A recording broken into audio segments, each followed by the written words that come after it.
know what I will be up to this week. Today I am making an announcement with Minister Faafoi, and you will hear more on that in a moment. On Tuesday I will be meeting the President of the Republic of Korea, President Moon. I'm looking forward to meeting him again after having the opportunity in the sidelines of the East Asia Summit and APEC just a few weeks ago to speak with him. I'll also be speaking at the Prime Minister's Oranga Tamariki Awards to celebrate achievements of young people in care or who have recently come out of care, along with my New Zealand First colleague, the Honourable Tracy Martin, Minister for Children. On Wednesday, I have an announcement with Minister Shaw in Wellington, and later that day I will be hosting a children's Christmas party at Premier House, something that we started last year with Bernardo's. On Thursday, I will be visiting Invercargill and making a number of announcements in support of the region. On Saturday, I will be attending and speaking at the Royal New Zealand Ballet. They're putting on the Nutcracker in conjunction with the Auckland Philharmonic Orchestra. Okay, today I have the Minister of Commerce and Consumer Affairs with me to announce that we will be asking the Commerce Commission to undertake an investigation into the retail fuel market in the first market study of this kind in New Zealand. New Zealanders are consuming around 6 billion litres of petrol and diesel each year. For many families and businesses, it is indeed a core expense. Given this, it's simply not acceptable that we're unable to say with any certainty that New Zealanders are paying a fair price for fuel, something that emerged as a consequence of the study in 2017. As you will recall, I expressed my concern in early November about the price of petrol and the impact this was having on household budgets. Unfortunately, we, of course, cannot control the international price of petrol, which was obviously one of the factors in the recent spike in prices. However, we can ensure that there is good competition locally and address underlying concerns the government has around margins and pricing variability. Between the week ended 5 October to the week ended 23 November, the price of petrol has fallen 32.57 cents to roughly $2.14, a 13% fall. Importer margins also fell in that period, but by a smaller amount of 5%. Despite these falls, there remain underlying issues of concern. As at Q2 2018, the International Energy Agency had New Zealand as the most expensive country in the OECD on a pre-tax basis for premium petrol. And we were ranked the second most expensive country in the OECD on a pre-tax basis for regular petrol. 10 years ago, you'll recall me pointing out recently that 10 years ago we were amongst the lowest in the OECD for our pre-tax fuel price. And despite recent price drops, there remain disparities between prices at the pump in the lower North Island, for instance, and the South Island to the rest of the country. My concern around transparency and competition in the petrol market still stands, which is why this study is so important. We do need definitive answers. I'm pleased the Commerce Commission will be getting this study underway as quickly as possible. New Zealanders do deserve peace of mind that the price they're paying at the pump is fair and that the market is operating effectively. I'll now hand over to Commerce and Consumer Affairs Minister Kris Faafoi to provide further details about the study. Thank you, Prime Minister. As you heard the Prime Minister say, our ability to conduct market studies is an important new feature of our competition oversight regime. It's about ensuring everyday New Zealanders are getting a fair deal and honest businesses are able to thrive, and the government has selected the retail fuel market as our first market study. This is a market study that is hugely important to consumers and to our economy, given the extent to which we rely on fuel and on the size of the market. There are existing indications of competition issues in the retail fuel market that are of concern to the government. This includes petrol and diesel importer margins more than doubling over the past decade, a significant difference in the price of fuel across the country that cannot be explained by transportation costs with greater variations in price occurring over the last 10 years, and a review conducted by the previous government which did not get to the heart of competition issues. They couldn't definitively confirm that fuel prices in New Zealand were reasonable, though it did find it had reason to believe that they were not. The Commerce Commission will be undertaking a full and thorough analysis into competition into the retail fuel market, and now has the power to compel companies to provide information, and this will enable us to better understand the market conditions and determine whether consumers' interests are being promoted at present, and if not, what actions need to be taken. The Commerce Commission will have 12 months to complete the study and report back. It will also be required to publish and consult on a draft competition report. The terms of reference for the market study will be published in the Gazette on Wednesday, and the Commerce Commission will start the study from then. And an announcement by the Commerce Commission providing further information about the process is expected later this week. Right, happy to take questions. Why is it take so long? Look, this is the indication that we've had that from the Commerce Commission. Is my understanding that this is the length of time that they feel is required. Obviously, we haven't had market studies undertaken of this nature to date in New Zealand, but when you look at Australia, for instance, theirs have taken anywhere between 6 and 18 months, as I understand, so that's probably not an unreasonable expectation from the Commerce Commission. Do I want things to happen more quickly? Absolutely.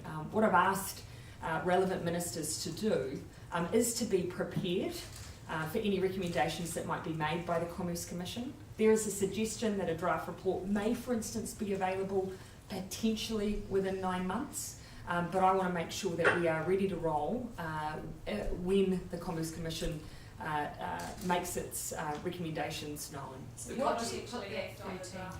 Sorry? So you could potentially act on the draft? Potentially we could. Essentially what I want to make sure is that we are ready to move and act as quickly as we can, depending on, of course, on what the Commerce Commission finds. I don't want to preempt that, but if they make a case, we want to make sure that we're ready to go. What if you do find that it's fair and there is competitive behaviour, because you personally stake your reputation on this, by personally finding? Look, I've certainly shared a view that from what I've seen and from what the stats tell us, that from 2008 we went from having some of the lowest pre-tax fuel prices to now amongst some of the highest. You know, there's questions to be asked, and I'm pleased we're asking them. We need, I think, the Commerce Commission to help put to bed some of these issues. The Commerce Commission's chairman actually came out last week and said that 12 months would put the regulator under considerable pressure. Is there any scope at all to potentially widen it if they're under considerable pressure here? I think, as I said last week, they're no strangers to pressure. It's their first market study, so I can understand that they do feel a little pressured, but it is a significant market to look at, so a decent amount of time is going to be needed. As I say, we'll let them kick off the study. It's their first one, and we'll see how they progress it. Is there any scope to giving them a little bit more budget or more resources so they won't be under as much pressure? We'll see how they go. What kind of action do would you 13% drop down to? To the fluctuations that we've seen recently. Look, there has been changes in the price of oil. But at the same time, even while that's been occurring, we've seen huge variation at a regional level.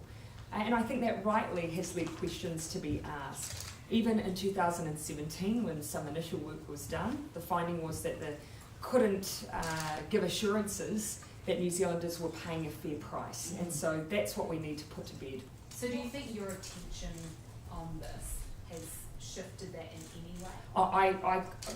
It would be purely speculative of me to say so, but I think what we do need is a rigorous look at what's happening in the fuel market, and that's what this is going to allow us to do. What kind of action is the government willing to take? No, to answer your question, Hamish, I do not. That motorists are being fleeced, but you prejudged that you said that we could expect action next year. Look, certainly on the timelines, my expectation would have been that we would have been able to do this more quickly.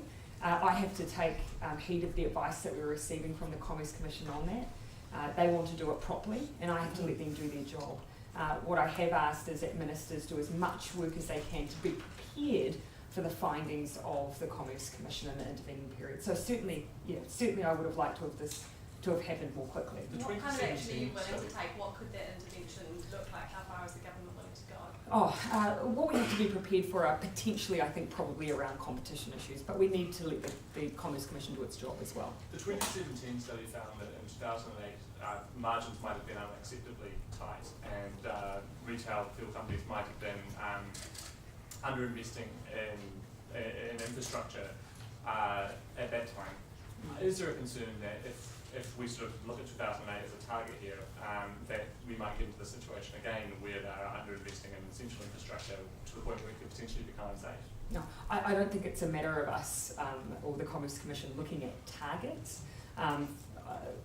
You'll see from the terms of reference really the scope of the inquiry and where they'll be focusing their efforts. Did you talk to the Commerce Commission before you came out and said that consumers were being fleeced? No. If it's found to be fair, would you then maybe look at tax? To look at tax in terms of, If the to. petrol companies are found to be charging a fee. Of course, when the original conversation was being had, people were certainly asking questions around the contribution of excise. The point that we made at the time was that if you look at New Zealand's pre-tax price 10 years ago versus where we are now, that raises questions.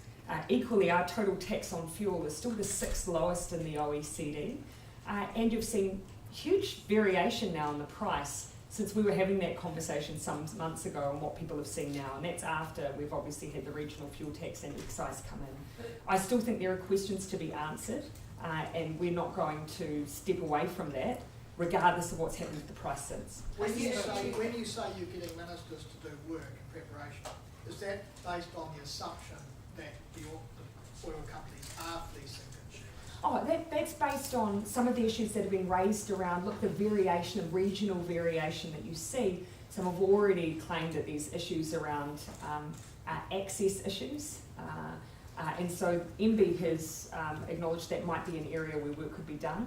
And so just making sure that the department is in a good position to work quickly if the Commerce Commission gives them the nod that is indeed an issue. Isn't that prejudging the Commerce Commission? No. Of course, we've always said we need to make sure that is indeed an area of concern.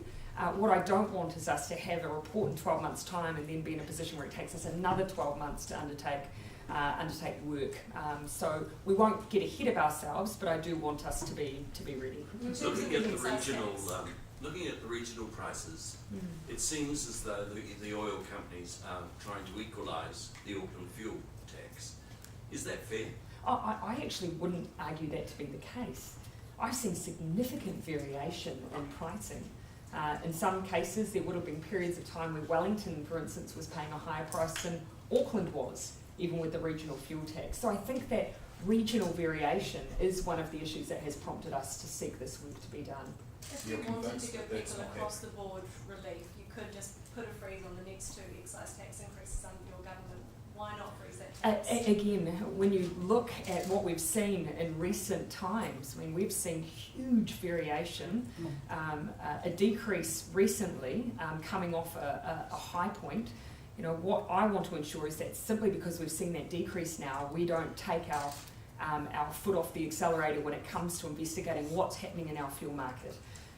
There obviously have been significant changes in the last 10 years that goes well beyond anything that's happened in tax, and I want to get to the bottom of it. What's to stop the oil companies just keeping the price low and ironing out the regional differences for the next year while the study goes on? Look, ultimately the Commerce Commission is going to have the access they need to get into the bottom of any behaviour that might be going on.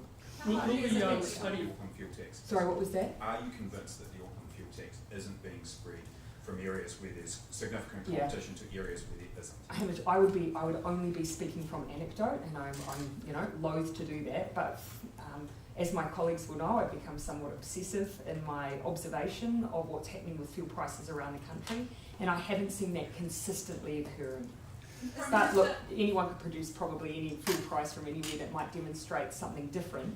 But in some cases, that might be down to an issue of competition. That's what we need the Commerce Commission to get to the bottom of. Is there there any inquiry chance you'd cost, do you freeze the think? excise tax? Is there any chance that you'd freeze the excise tax? Look, as I've already said, we could have said, look, the 3 cent or 3.5 cent excise won't go ahead, but we would be no better off necessarily in terms of investing in our roads, which is where all of that excise goes. So that means it definitely will go ahead. Well, even then, we've seen in that recent period of time when people have been seeking that, it's a significant drop, much further back from what people have believed to have been excise increases. We need to keep in mind, excise goes directly to improving our roads, to transport improvements, to safety improvements. We take that away, we remove our ability to continually do that work on behalf of our motorists. So that's yes, those excise tax increases will definitely go ahead. I need to get to the bottom of what's happening in our fuel market, and as people will have seen with the recent changes, what they've seen change at the pump has not been all down to excise. Will the study be entirely So the Commerce Commission has a budget of $1.5 million per annum to carry out the market study. They believe it will take up a fair chunk of that. Will the study be entirely transparent, given the commercial sensitivities involved in some of this information? So can you repeat the question? Will the study be entirely transparent? Will the public have access to the information, given that some of this stuff may be market-sensitive commercial information? I'm sure that there will be some entities in that market who, when we ask for information and now they are compelled to give it, who may make requests for it to be kept confidential because of the market sensitivity around that. It's going to be a judgment call for the Commerce Commission to make, but we expect those requests to be made. So how many market studies can the Commerce Commission do at one time? It's obviously a new power. This market study is going to be significant given the size of the industry. When we first scoped the market study, they said a small to medium market study could cost anywhere between $500,000 to $750,000. So, but this is a large one. The annual appropriation is $1.5 million, and as I say, they expect it to take up quite a big chunk of that. So this is the first one, and we expect it to keep the runway full for some time. So why not give them more so they can do other studies? Because many would say supermarkets, banks, insurance have also got problems. As I say, this is the first one.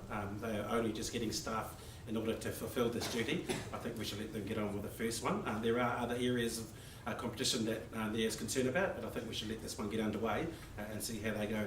It's going to take 12 months. There's been comment about that already this afternoon, but I think it's about the right time to make sure we have a good look at this rather large market. So you mentioned there's a runway. So what are the next industries on the runway? We'll come to those decisions when we've had those decisions around the cabinet tables. Are you getting a few tips from colleagues about what those industries might be? I've been very helpful. Of course, ministers can nominate, but there's a process that the minister needs to go through. Will the Commerce Commission ever get to come up with one by itself, which is also a power that you go? Yeah, look, as you say, they can self-initiate. We've chosen to choose this one because of the significance of the issues and concern for the government. We'll get this one out of the way, and if they think there are other markets that need to be looked at, they can self-initiate. Why are you not telling us about those other potential industries? I mean, you say one is a process to go through, but you probably got to hear that process. I made my nomination very public, that is fair to say, but there is a process the minister goes through. I made it public that I would be nominating the fuel industry. Don't you think it's ironic that the Commerce Commission is investigating the lack of competition in the market when just a few years ago they allowed the biggest fuel company to buy the second biggest fuel company? I'm not sure we want to necessarily relitigate decisions that they made in the past, but ultimately we are asking them indeed to look at competition issues. That is our expectation. We need to let them get on with the job rather than reflecting on the history of what may have got us to this point. Prime Minister, just on another topic, what's your response to the open letter you received calling to double the addiction treatment funding starting with next year? Before we move on, can I just check if there's any more questions that may involve Minister Faafoi in any particular guise? Leaving that wide open. All right, thank you. Sorry, what's my response? Yeah. Look, I absolutely share the concern that we quite obviously need access to addiction services in New Zealand, that we have emerging substances that we need to be dealing with now. Obviously that's something that we have been grappling with as a government, making sure that we have in place the services that are required, that they're effective, and also that we have the legislation that is required. my message back would be that we are working really diligently on this issue, and they will have seen, I hope, some of the messages we've been sending around wanting to deal with this as a health issue. They asked that you maybe consider their recommendations as part of budget. They have, and what I hope they will have heard is that we have said, for instance, that we want to make mental health a real priority, and the reason I point to that is that there has been work done around issues of both mental health and addiction treatment services. We'll be releasing the inquiry tomorrow, and I think that will start that conversation around what is required, but we've already said that we expect the budget 2019 for that to be a priority area. When New Zealand launched the anti-dumping investigation against Chinese steel, there were a number of repercussions from the Chinese against New Zealand exporters. Well, that was a relatively minor sort of thing. Do you expect that there will be repercussions as a consequence of the Huawei decision, which is much bigger? We have to make decisions via due process and in the best interests of New Zealanders, their privacy and their data. TICSA, the legislation that we have around capability and security, is designed to deliver just that on behalf of New Zealanders. It's a regulatory process. It means that regardless of the vendor that makes an application, the GCSB goes through a process, makes an assessment, gives their initial findings to the operator that has put in a notification, and then they're given an opportunity to mitigate against those findings. That's the process we're still in the middle of, so that process hasn't been completed. But I absolutely stand by the fact that we have this regulatory framework. It's there to support and protect the best interests of New Zealanders. So what about potential repercussions? Again, we have an independent foreign policy. We have regulatory frameworks that are there to protect New Zealanders. We need to ultimately prioritise that. It would be hypothetical to say that we would need to deal with any wider ramifications, but ultimately we need to back the regulatory framework we have. The Wall Street Journal reported that the Americans were lobbying friends and allies to avoid Huawei just a couple of weeks ago. Yeah. Were we one of those friends or allies lobbied? Again, I was asked whether or not I was directly lobbied. I've said I was not. Ultimately, we have legislation that was enacted, I believe, 4 years ago for the very purposes that we can go through a rigorous process. That means we assess an application independent of those issues and assess it in New Zealand's best interest. Do you think New Zealand is vocal enough in its independence when it comes to US-China relations? Oh, we absolutely maintain an independent foreign policy, and I think you'll hear me ad nauseum repeat that. New Zealand, I think, can take great pride in the fact that we do take an approach that is based on our national interests, that's based on our independence, and regardless of who we're dealing with, that is the way that New Zealand has historically positioned itself and will continue to do so. So the UN said over the weekend that up to 1 million Uighurs may well be imprisoned in China. What public stance statements has this government made about that to China in public? Oh, look, one could ask whether or not it's more effective for me to stand here from a podium and make a statement or whether I should raise it directly with Premier Lee. I raised it directly with Premier Lee. But you do make statements about other countries when they've done things which are seen by the UN, for example, to be outside the norm. Why don't you do the same for China? Bernard, I think by acknowledging the fact that I have raised the issue of the Uighurs directly with Premier Lee, I wouldn't of course have done that unless that was of concern to New Zealand. And I've taken that opportunity at the highest level to raise that issue, that human rights issue. New Zealand has, as I've mentioned many times before, where we have human rights issues, we raise them directly. That's the way that New Zealand has operated for a number of years. Can I just clarify, did you say that you weren't personally lobbied by the US on Huawei? Was anyone in the government? Oh, look, I haven't undertaken a check. For me, regardless of whether or not it was ever raised. Worth checking out, isn't it? Oh, well, look, regardless of whether it was raised, we have our own process. That was the basis of a decision, not whether or not anyone else raised it with us. Could the GCSB have been lobbied by the US, by the USA? Or? Oh, look, again, regardless, New Zealand has its own process that it applies that is down to New Zealand's national interests. It is a regulatory framework. That is the basis on which we make our decisions. not the opinion of others. But you're not ruling out New Zealand being lobbied by the US at some level? I'm saying regardless, it would be immaterial to our process. Going into your meeting with President Moon of South Korea. I'll just come over here. Going into your meeting with President Moon of South Korea, is it New Zealand's current position that North Korea has been meeting its Singapore commitments to denuclearise? Do you mean in terms of upholding monitoring of sanctions, or which elements? Well, basically the winding down its ability to manufacture and deliver a nuclear threat to the peninsula. Yeah, look, I anticipate that we'll probably have a wide-ranging discussion around progress towards the denuclearisation of the peninsula. There's no doubt that there has been a de-escalation in the tension, but we do need to make sure that we're still on a path towards verifiable denuclearisation.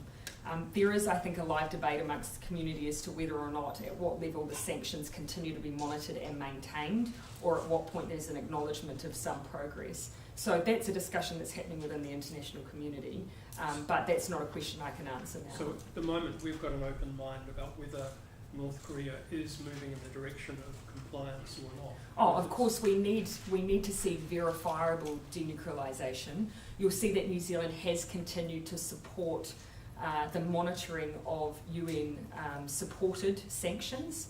We've played a role in that because obviously we still see a place for those sanctions being upheld. Has there been any indication from China or that the FTA upgrade could be affected? No, again, I had a constructive conversation with Premier Lee around progress on the FTA upgrade, and those conversations continue. Where is it at? It's been a while since we've had an update. Again, I imagine our negotiators are continuing on track. Of course, all of trade negotiations do take some time, but I've had no suggestion that there's anything particularly problematic there. Have you had any advice that there have been any repercussions at the borders with China? Sometimes these things express themselves with bureaucrats not allowing things through. No, I haven't had that suggestion. Again, I do want to highlight though, of course, TICSA sets out clearly a regulatory process. We still are partway through that. I want to make sure that that is made clear. So SPARC has obviously been notified of GCSB's initial decision. They then have the ability to go and seek mitigation, and that's the process that we're currently in the middle of. Shane Jones came out last week quite strongly against Air New Zealand's safety video, calling it juvenile and cringe culture. It was interesting to get your take on it, what you thought of it. I know that you expect me to have an opinion on absolutely everything at all times, but I think on this occasion I'm just going to be opinionless. You've done some videos like to put New Zealand back on the map and things like that. Have you? Will I be doing an Air New Zealand safety video? Sure. I can't rap. That wasn't a yes or a no. I'm not. There is no Air New Zealand safety video on the agenda for me. No. Have you been approached to do one? I don't believe so. I'd have to ask. I don't always get all of these requests. How concerned are you about the bullying allegations made against the Retirement Commissioner, Diane Maxwell? Look, we need to make sure that all workplaces deal with allegations appropriately. In this case, I understand the SSE is looking into this issue, and that sounds like an appropriate vehicle for that to me. But ultimately, that is a matter for them. Do you think there might need to be a wider look at how some of these commissions are structured in terms of the fact that there are some who don't have any board to oversee them? Look, I think the SSE may be well placed to tell us whether or not that's an issue, but for now, as I say, they're the ones looking into this particular issue, and if they see a systemic issue, I'm sure they'll advise us of that. How much is the cost blowout on the Auckland Central Rail Loop, and what are the implications of that for ATAP and the light rail? I don't have details on that right in front of me. I mean, there are suggestions that it could be getting into towards $1 billion. And for the CRL? Yeah. I don't have precise details here with me at the moment, Richard, but we can come back to you if you like. Can All I right, just thanks ask everyone. about the latest poll in the Greg O'Connor was saying today that the drop from Labour came from the Carol Shrewbeck saga. Do you agree with that? Look, I'll just say this won't be the first time that I've disagreed with my MP Greg O'Connor. Is it All not right, thanks everyone. as well?